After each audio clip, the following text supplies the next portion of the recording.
instrumentasi HPLC. Dalam instrumentasi tadi kan saya sebut bahwa HPLC ini perlu fase gerak. Maka fase gerak yang berupa cair, karena kromatografi cair, maka cairan itu diletakkan di botol-botol fase gerak. Nanti botolnya nanti berbeda-beda, ada yang cuma 1, ada yang 2, ada yang 4. Kebanyakan sekarang antara 2 dan 4. Kemudian yang kedua adalah pompa. Jadi artinya nanti fase gerak dari botol ini perlu di-stop, ya. Diambil, kemudian dicampur di pompa, ada bagian pencampur di sana. Setelah itu baru injektor, komponen berikutnya. Disinilah tempat untuk menyuntikkan sampel. Sementara pompa tadi memang untuk memompa dari cairan dari botol tadi untuk masuk ke dalam injektor dan kolom. Berikutnya ini kolom, inilah yang bagian yang paling penting. Karena disitulah terjadi proses pemisahan. Setelah itu detektor. Tugasnya adalah mendeteksi analit-analit yang melewati detektor tersebut. Baru kita perlu sistem data, biasanya PC dan printer, ya. Di situ dilengkapi dengan software untuk analisis data. Baru nanti keluarlah yang disebut dengan kromatogram.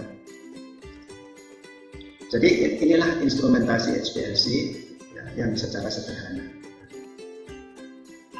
Kemudian kalau kita lihat sistem HPLC, peralatan HPLC itu ada yang disebut dengan sistem modular dan sistem integrated. Apa itu maksudnya? Jadi kebanyakan HPLC yang ada di laboratorium itu adalah modular system. Artinya sebagian besar dari yang kita miliki itu terdiri dari modul-modul terpisah. Jika salah satu modul itu rusak misalnya, maka dapat diganti atau diservis dengan mudah.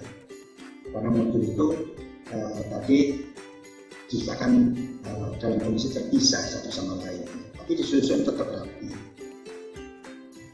Penambahan atau penggantian sistem misalnya, detektor kita ganti dari refractive index, kita ganti UV dan sebagainya, maka itu kalau menunggu sistem dapat dilakukan dengan mudah. Sementara pada integrated system itu sistem yang terpadu, yang utuh. Artinya memiliki tampilan yang memang lebih ringkas dan rapi, tapi untuk mengganti modul-modul itu sulit. Kalau kita merubah dari detektor satu dengan detektor yang lain, itu adalah sudah relatif sulit. Saya beri contoh adalah tadi HPLC yang dipakai untuk analisis tadi, kanamisin sulfat, streptomycin sulfat yang pakai ion exchanger kolomnya tadi, ya, ion exchange kromatografi tadi. Itu umumnya berupa sistem yang integrated. Artinya kita tidak bisa dengan mudah ganti detektor yang lain. Kemudian kita lihat sekarang fase gerak. Fase gerak itu diletakkan di dalam botol-botol ini. Botol-botol fase gerak. Nah, botol-botol fase gerak ini ya ada dilengkapi di situ dengan feed. Kemudian di situ ada pipa plastik, daya tampungnya biasanya 1 liter. Ini biasanya sudah tersedia. Cuma kalau kita bekerja dengan HPLC ada beberapa hal yang kita perlu lakukan. Sebelum kita bekerja lebih jauh, coba lihat volumenya ini cukup atau enggak. Sebelum kita memulai, lihat dulu volumenya. Kemarin kita pakai mungkin sudah turun. Sebab apa? Kalau itu habis, maka yang terhisap itu adalah oksigen, udara. Udara mengandung oksigen, maka bisa nanti mengarah merusak sistem, khususnya belon. Itu yang pertama, lihat volumenya. Kalau memang kurang, tambahin saja dengan fase gerak yang ada. Yang kedua adalah ya, kita lihat sebetulnya apakah fase gerak yang ada di situ itu jernih atau enggak. Apa bisa tidak jernih? Bisa. Walaupun di situ air di dalamnya, walaupun air itu aquadem yang mungkin steril ya karena sudah disaring demikian bagus penyaringannya, tapi ternyata sebetulnya kalau air itu tidak kita pakai, apalagi 1 bulan, maka itu semacam ada poluit. Memang poluit itu kalau botol ini kita goyang, memang hilang. Tapi jangan jangan lupa di situ sebetulnya adalah jamur. Maka kalau itu kita paksa masuk ke dalam sistem, maka tadi jamur itu akan berkembang di dalam sistem. Apa yang terjadi? Sistem bisa buntu.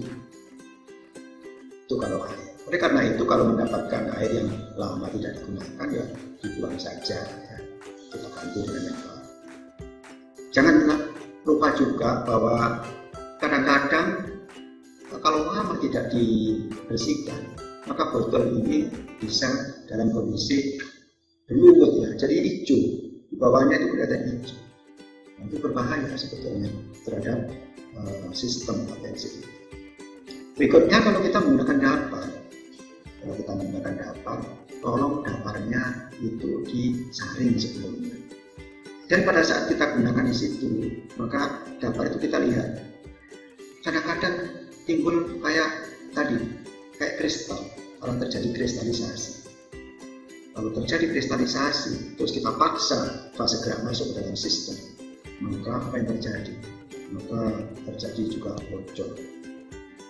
Ini sering kasus kebocoran yang ada di dalam sistem APLC itu sebetulnya penyebabnya adalah kristalisasi dari buffer ini. Oleh karena itu kita perlu hati-hati, ya, pada saat kita bekerja dengan. Oleh karena itu pada saat kita bekerja dengan dapar, maka gunakan dapar itu yang fresh, yang baru dibuat. Jangan menyimpan lama-lama, ya, terhadap dapar itu, karena kemungkinan terjadi kristalisasi.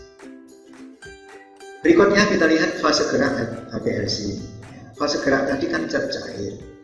Zat cair itu kalau reverse phase yang banyak dipakai itu kan metanol, astonitril, air, DHF. Ditambah juga mungkin dapar, mungkin asam, mungkin basa, mungkin garam, dan sebagainya.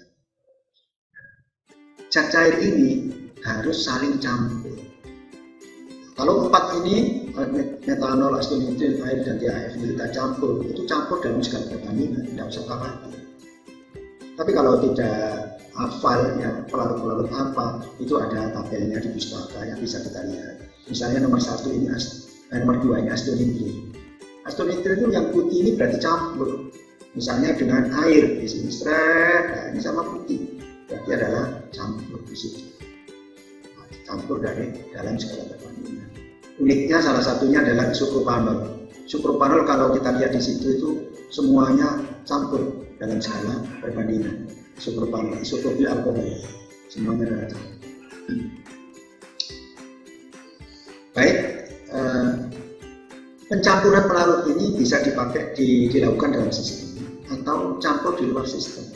Apa maksudnya? Jadi kalau nanti botolnya lebih dari 1, ada 2, ada 4, maka kita bisa setting di softwarenya, ya, di komputer kita masukkan misalnya metanol, air 60-40, tinggal klik sudah jalan. Itu dari sistem. Tapi di industri farmasi sering bukan begitu.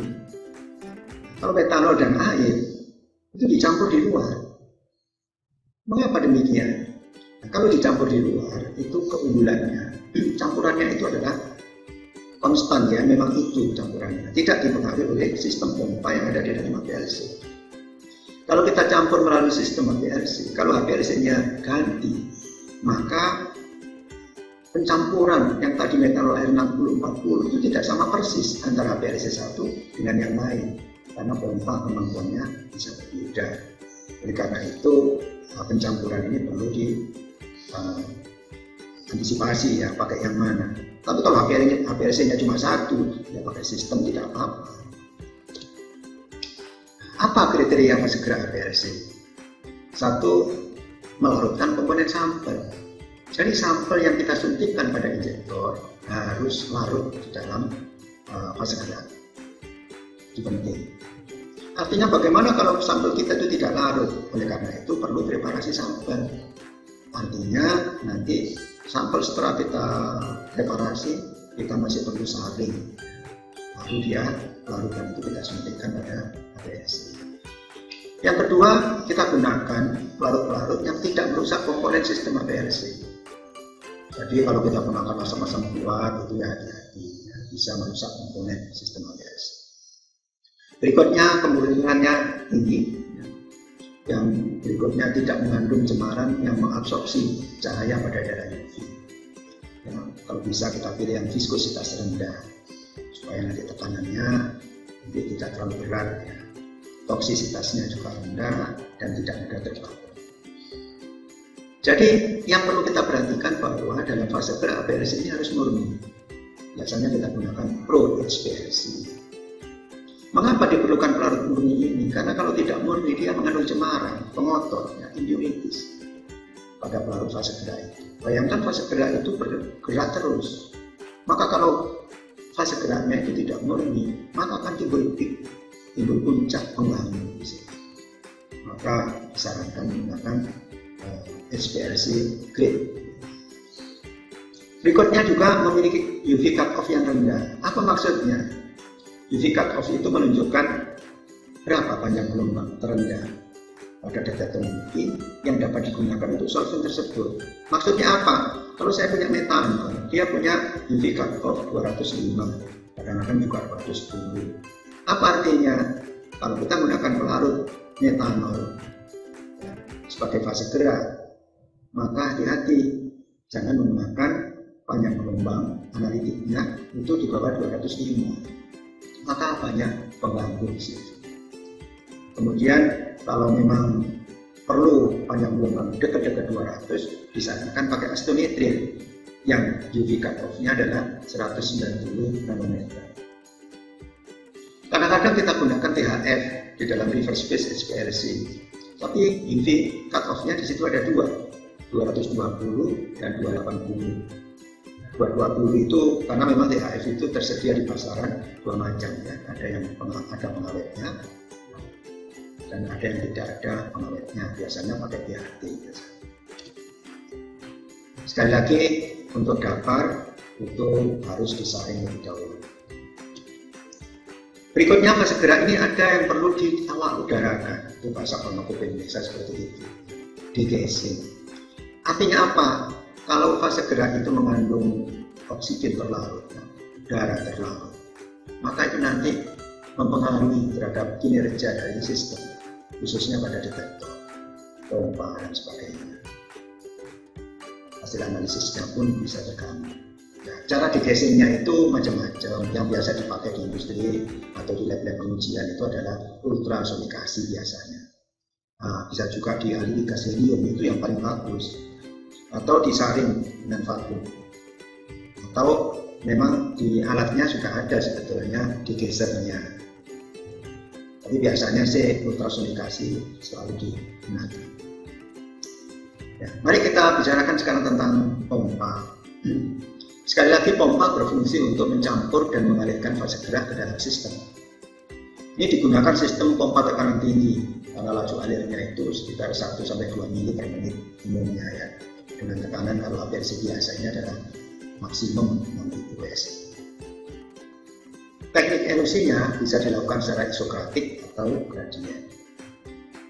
Kita lihat sekarang pada pompa HPLC itu, kalau kita lihat pembagiannya, kalau berdasarkan cara pencampuran itu ada namanya low pressure, satunya adalah high pressure. Kalau berdasarkan rentang alirnya, ada yang 0,01 sampai 10 ml per menit, ya, pompa analitik, tapi ada juga pompa preparatif 3 mili per menit sampai dalam 1 liter. Kemudian ada berdasarkan mekanisme pendorong pompanya itu. Ada yang mendorong bolak-balik, namanya reciprocating, dan satunya adalah seperti syringe, ya, maka disebut pompa syringe. Seperti ini. Jadi kalau kita bekerja dengan HPLC biasanya kan memang bunyi, ya, cer gitu. Memang sistem yang banyak digunakan adalah menggunakan piston, di mana di situ bergerak, kemudian ada yang menutup dan membuka bagiannya sehingga fase geraknya mengalir. Komponen yang terbahasai oleh fase gerak itu umumnya terbuat dari bahan-bahan yang inert. Namun demikian, kalau fase geraknya itu berupa fase organik, maka itu pun bagian ini cepat rusak. Oleh karena itu nanti tolong diperhatikan sebelum bekerja dengan normal phase HPLC, maka tanyakanlah kepada supplier apakah memang HPLC yang Anda miliki itu memang cocok atau tidak. Memang ada HPLC yang kita khususkan untuk normal phase, tapi biasanya tidak semua. Dari puluhan HPLC yang dimiliki industri, kadang-kadang cuma 1 atau 2 yang dikhususkan untuk normal phase. Ada dual piston dan sebagainya. Berikut ada yang saya sebut tadi binary sama quaternary pump. Jadi botol fase geraknya itu ada 2, ada yang 4. Ini pilihan ya. Ini nanti digunakan pada teknik gradient. Itu memang diperlukan sistem pompa yang lebih rumit. Biasanya memang ada 2 ini. Yang A ini adalah binary pump with high pressure mixing. Tapi kalau quaternary pump yang B itu with low pressure mixing. High pressure mixing system seperti yang gambar A itu umumnya terdiri dari 2 pompa. Pencampuran fase gerak setelah pompa pada area tekanan tinggi. Jadi memang itu ada mixing, ada mixing point di situ. Dan umumnya terbatas untuk 2 pelarut, walaupun ada valve untuk menukar dengan pelarut lainnya. Kalau yang low pressure mixing itu 2 atau 4 pelarut dapat dicampur sebelum mencapai pompa. Pencampuran terjadi pada pompa tekanan rendah. Nanti perlu hati-hati bahwa kalau pompa yang kita miliki di HPLC kita itu berbeda-beda, itu akan mengakibatkan namanya dual volume yang berbeda. Nah, dual volume inilah yang menyebabkan kalau misalnya kita pindah dari HPLC 1 ke HPLC lain, itu performan pemisahannya bisa berbeda. Nah, karena itu sistem gradient memang agak sulit karena faktor mungkin HPLC yang kita miliki itu memiliki komposisi dari pompa yang berbeda. Jadi pada teknik LUC tadi ada 2, teknik isokratik, satunya adalah gradient. Mudah saja kalau isokratik itu komposisi fase geraknya tetap. Artinya apa? Kalau saya alirkan di sana fase gerak metanol dan air 60-40 tetap tidak berubah-ubah selama running, maka itu disebut isokratik. Tapi kalau itu kita rubah, ya, kita buat tetap dulu, kemudian kita rubah, kita naikkan komposisi dan solvent organiknya, maka dalam waktu tertentu itu berubah, maka disebut LUC gradient. Jadi LUC gradient itu kalau selama running ada komposisi yang berubah. Kalau tadi isokratik kan 60-40 tetap, tapi kalau LUC gradient maka 60-40 bisa berubah tergantung program yang kita set di sana. Apa keunggulan isokratik? Kalau saya menyarankan sebaiknya sih isokratik aja dulu. Nah, ini sederhana dan cepat.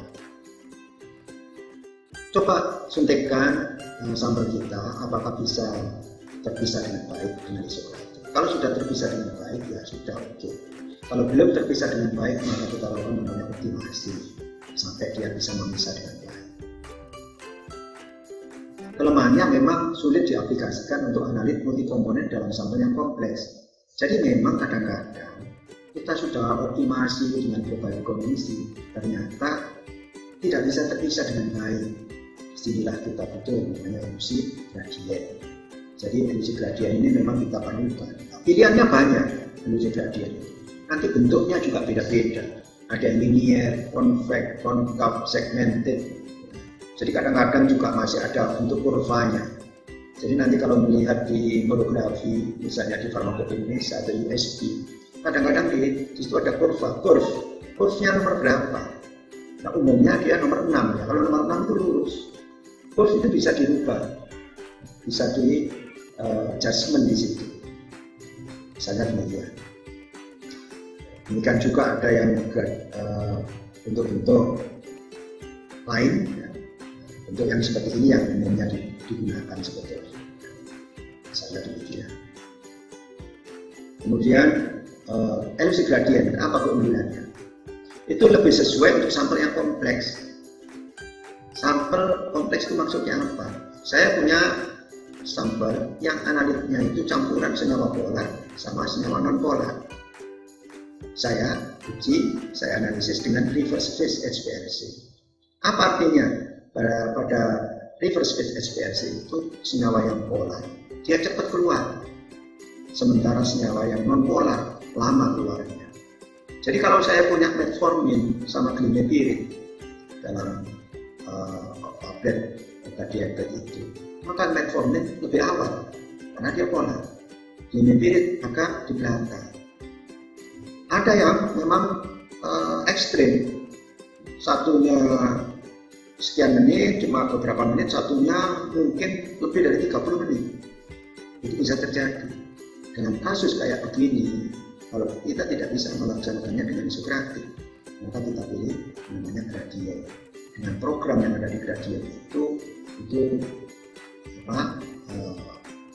pemisahan jadi menjadi cepat. Sebaliknya juga, isokratik itu punya kelemahan. Kalau kita gunakan isokratik, pertama-tama awal-awal, menit-menit awal itu pemisahannya itu bagus, peaknya simetris dan tinggi. Perhatikan setelah 30 menit, 45 menit, apalagi 1 jam, maka puncaknya itu makin kecil dan makin tinggi. Itu kalau efisi gradien. Kelemahannya memang kalau efisi gradien itu memerlukan instrumen yang lebih rumit. Jadi artinya memang HPLC yang kita miliki itu bisa dipakai untuk gradien. Pada saat pengembangan validasi metode atau transfer metode relatif sulit. Biasanya kalau di industri itu metode dikembangkan oleh bagian R&D, Analytical Development. Setelah dikembangkan di sana, divalidasi di sana, maka dipindah ke QC biasanya. Pada saat dipindah itu berarti perlu dilakukan namanya transfer metode. Nah, repotnya apa? Kalau pada saat transfer metode itu HPLC-nya jelas beda. HPLC beda, analis beda, ya kan? Dan kondisinya berbeda. Maka kalau pakai gradien itu sulit.